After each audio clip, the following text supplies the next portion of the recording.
हाय जनाब, तो आईपीएल में जो कप्तान है टीमों के उनकी सैलरी कितनी है? सबसे कम सैलरी से ऊपर की तरफ चलते हैं और सबसे पहला नाम आता है अजिंक्य रहाणे, जिनकी सैलरी महज 1.5 करोड़ रुपए। ये केकेआर के कप्तान हैं और बड़े लंबे समय से आईपीएल खेल रहे हैं, सीएसके का भी हिस्सा रहे हैं, लेकिन इनकी जो सैलरी है महज 1.5 करोड़ रुपया है, जो शायद जस्टिफाई नहीं है इनके खेल से, इनके एक्सपीरियंस के हिसाब से ये जस्टिफाई नहीं लगती है।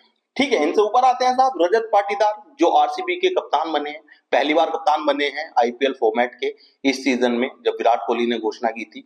इनकी जो सैलरी है वो 11 करोड़ रुपए है। अब अजिंक्य रहाणे और रजत पाटीदार की सैलरी में जो डिफरेंस है, ये बहुत बड़ा डिफरेंस है भाई साहब। इसके बाद आते हैं साहब हार्दिक पांड्या, जो मुंबई इंडियंस के कप्तान है, इनकी सैलरी है 16 करोड़ 35 लाख। तो ये भी एक बहुत बड़ा अमाउंट है अपना, लेकिन जितना बड़ा स्टार हार्दिक पांड्या है इंटरनेशनल लेवल पर, शायद ये सैलरी उनकी कम ही है। शुभमन गिल, जो कि गुजरात टाइटंस के कप्तान हैं, इनकी सैलरी है 16.5 यानी कि 16.5 करोड़। तो काफी जस्टिफाई है भाई, शुभमन गिल बहुत एक्सपीरियंस नहीं है अभी और उनकी सैलरी फिर भी हार्दिक पांड्या से ज्यादा है, तो इनका हाइप भी कुछ ज्यादा बना हुआ है और भाई खिलाड़ी भी अच्छे हैं वो। इनसे ऊपर आते हैं फिर अक्षर पटेल, जो सेम सैलरी है शुभमन गिल के जैसी ही सैलरी है, 16.5 करोड़ रुपए है। अक्षर पटेल भी एक शानदार ऑलराउंडर के रूप में हमने देखा चैंपियंस ट्रॉफी में, टी20 विश्व कप में बहुत शानदार परफॉर्मेंस हमने देखी। तो उनके बाद आते हैं संजू सैमसन, 18 करोड़ रुपए। ये थोड़ा सा मुझे ओवररेटेड लगता है, शायद 18 करोड़ संजू सैमसन के ज्यादा है। अगर हम बात करें कि हार्दिक पांड्या से अच्छे खिलाड़ी तो नहीं, हार्दिक पांड्या से अच्छे शायद कप्तान भी नहीं है, तो हार्दिक पांड्या की जो सैलरी है 16 करोड़ 35 लाख और संजू सैमसन की जो सैलरी है 18 करोड़, इसमें शायद ये डिफरेंस थोड़ा ज्यादा है।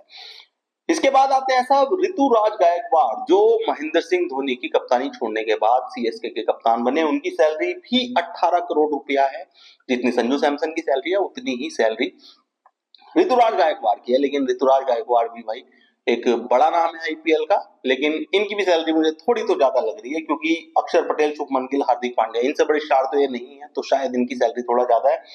उसके बाद आते हैं साहब वो इंसान जिन्होंने इंडिया को बहुत दर्द दिया है, पैट कमिंस। जी हाँ, ये है सनराइजर हैदराबाद के कप्तान और इनकी सैलरी है 18 करोड़, सेम ऋतुराज गायकवाड़ और संजू सैमसन की तरह ही, लेकिन ये डिजर्व करते हैं भाई 18 करोड़। इनकी सैलरी जो है इससे ज्यादा भी हो सकती थी, बिल्कुल हो सकती थी साहब।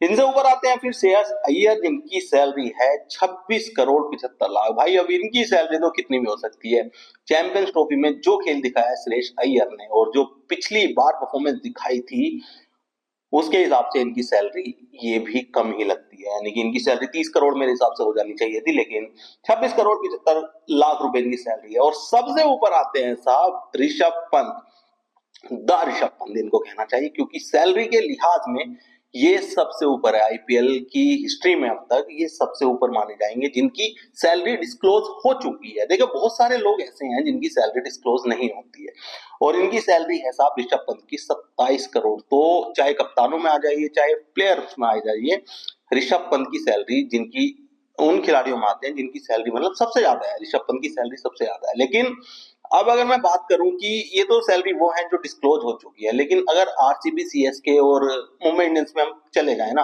तो शायद महेंद्र सिंह धोनी, विराट कोहली और रोहित शर्मा से ज्यादा सैलरी किसी की नहीं होगी। नहीं पता चलता इनकी सैलरी का, कुछ पुख्ता सबूत नहीं है, क्योंकि फ्रेंचाइजी कभी इनकी सैलरी नहीं बोलती, लेकिन विराट और रोहित से ज्यादा सैलरी मतलब किसकी हो सकती है। तो ये सब है साहब कप्तानों की सैलरी है, ये आईपीएल में खेलने वाले सारे कप्तानों की सैलरी है। कुछ ओवररेटेड है, कुछ अंडररेटेड भी लग रही है। तो आप अपनी राय कमेंट करके जो बताएं कि आपको किस खिलाड़ी की जो सैलरी है वो ओवररेटेड लगी, किस खिलाड़ी की सैलरी अंडररेटेड लगी। अपनी राय में कमेंट करके जो बताएं, और इस चैनल को सब्सक्राइब और फॉलो करना